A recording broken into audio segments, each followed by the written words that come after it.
To the extent that there's any skepticism in the room, and you're always good for that, I wanted to make sure that that got put on the table and that we had a realistic conversation about some of these policies.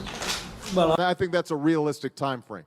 But what I can do is try to sort through what are all the options available, be realistic about where we're going on health care, say to myself, if we keep on doing what we're doing, we are in a world of hurt. We can't afford what we're doing right now. More people are going to lose health insurance. And my hope is that we're going to end up getting a bipartisan solution to this thing that is realistic. Moved by the realistic portrayals of the traumas of war, she founded the Soldiers Project to help service members and their families address the overwhelming effects of service-related mental health issues. Be realistic. And are you satisfied with the pressure that China has brought to bear on North Korea? Is there more they could be doing? And is it realistic to think that if they pushed hard enough, they might persuade the North Koreans not to go ahead with the satellite launch? And a question for President Lee. we want to make sure that people have realistic expectations. That's not realistic. Even if a deal, or even if you think averting the cuts as not inevitable, do you see any realistic sign of being able to reach a deal over the next week?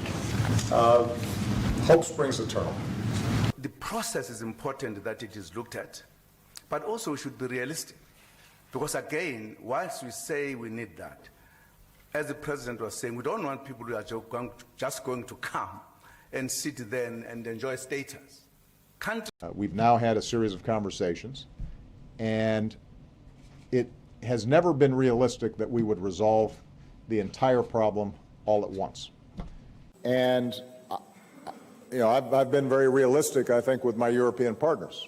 We, the United States, obviously have the largest military in the world, and we recognize we have some extraordinary responsibility. When it comes to investment, when we're talking about solving unemployment, I would believe that it's more realistic to assume and understand that the probability of 10 startups employing 10 people in a given time period, it's more realistic than one indigenous company employing 100